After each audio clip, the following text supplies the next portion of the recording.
Assalamualaikum warahmatullahi wabarakatuh.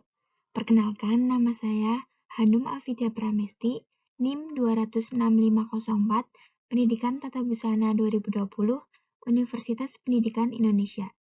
Di sini saya akan menjelaskan tentang integrasi negara atau integrasi nasional.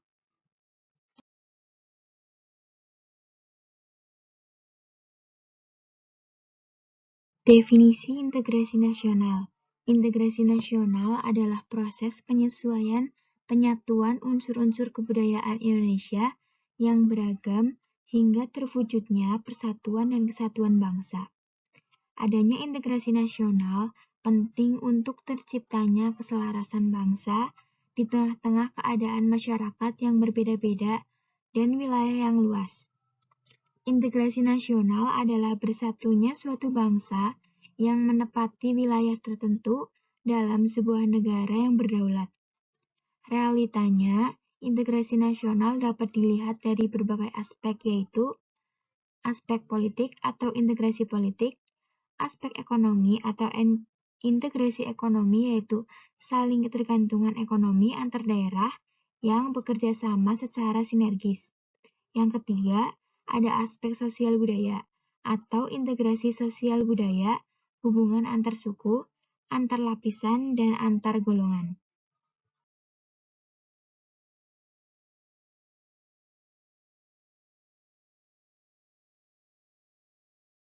Pengertian integrasi nasional menurut para ahli.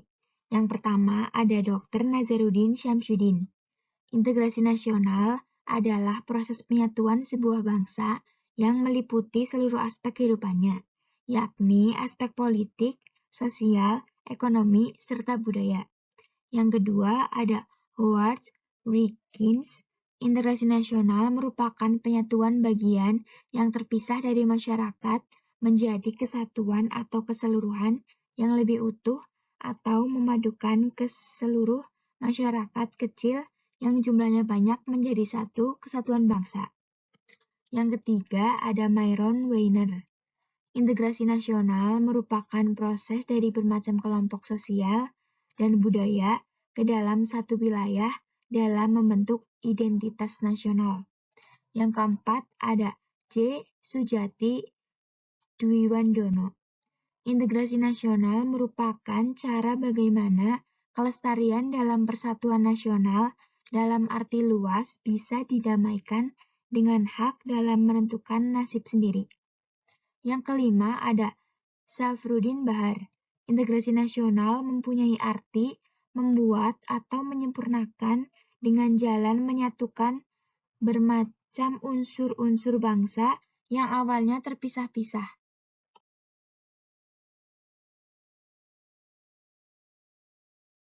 Konsep integrasi nasional. Konsep integrasi nasional secara vertikal mencakup bagaimana mempersatukan rakyat dengan pemerintah yang hubungannya terintegral secara vertikal. Konsep ini juga mencakup bagaimana menyatukan pemerintah pusat dan pemerintah daerah. Konsep integrasi nasional secara horizontal mencakup bagaimana menyatukan rakyat Indonesia yang tingkat kemajemukannya cukup tinggi. Bagaimana membangun identitas kebangsaan yang sama meski masyarakat memiliki jati diri golongan, agama, etnis, dan lain-lain yang berbeda.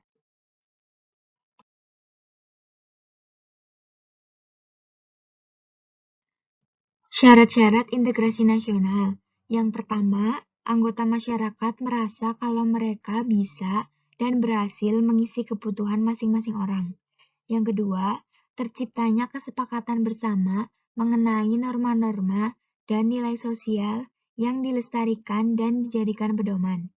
Yang ketiga, norma-norma dan nilai-nilai sosial itu dijadikan aturan pasti dalam melakukan integrasi sosial.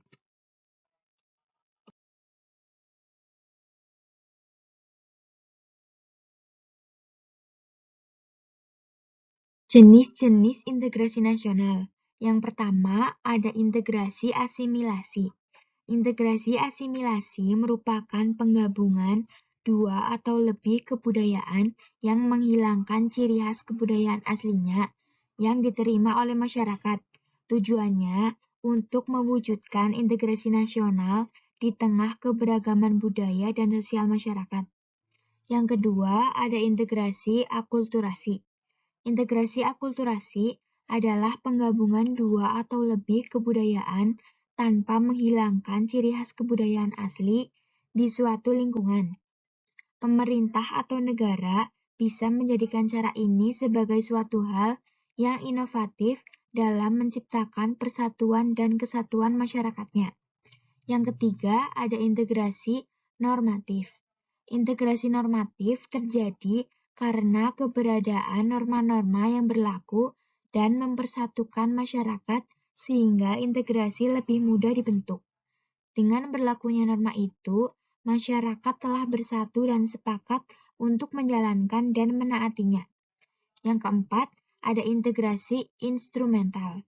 Integrasi instrumental terjadi dan tampak secara nyata sebagai akibat adanya keseragaman antar individu dalam lingkungan masyarakat. Hal itu bisa terbentuk karena adanya kesamaan antar individu atau kelompok dalam lingkungan hidup.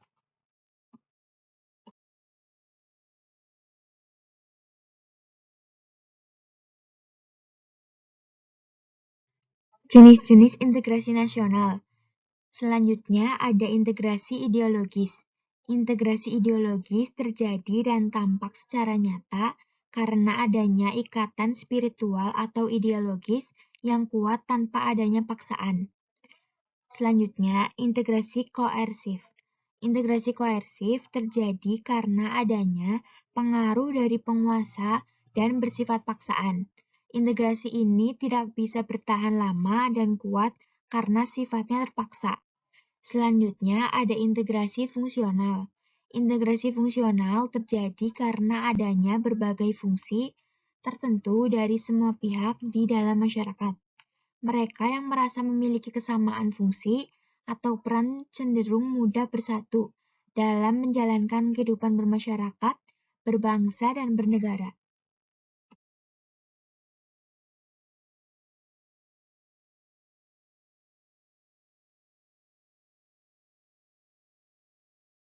Faktor pembentuk integrasi nasional. Pertama, adanya rasa senasib dan seperjuangan yang diakibatkan oleh faktor sejarah. Yang kedua, adanya ideologi nasional yang tercermin dalam simbol negara, yaitu Garuda Pancasila dan semboyan Bhinneka Tunggal Ika. Yang ketiga, adanya tekad serta keinginan untuk bersatu di kalangan bangsa Indonesia, seperti yang dinyatakan dalam Sumpah Pemuda. Yang keempat, adanya ancaman dari luar yang menyebabkan munculnya semangat nasionalisme di kalangan bangsa Indonesia. Yang kelima, penggunaan bahasa Indonesia.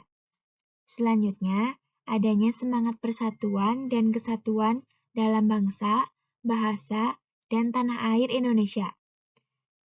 Adanya kepribadian dan pandangan hidup kebangsaan yang sama yaitu Pancasila. Adanya jiwa dan semangat gotong royong, solidaritas, dan toleransi keagamaan yang kuat. Adanya rasa senasib sepenanggungan akibat penderitaan penjajahan. Yang terakhir, adanya rasa cinta tanah air dan mencintai produk dalam negeri.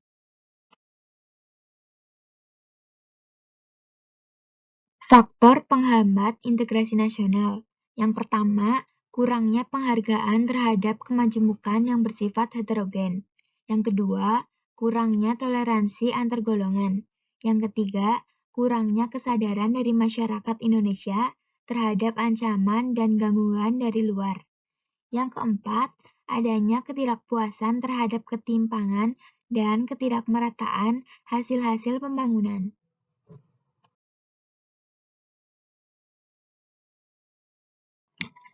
Sekian yang bisa saya sampaikan. Semoga bisa dipahami dan bisa bermanfaat. Maaf apabila ada kesalahan. Thank you and hope you like it. Wassalamualaikum warahmatullahi wabarakatuh.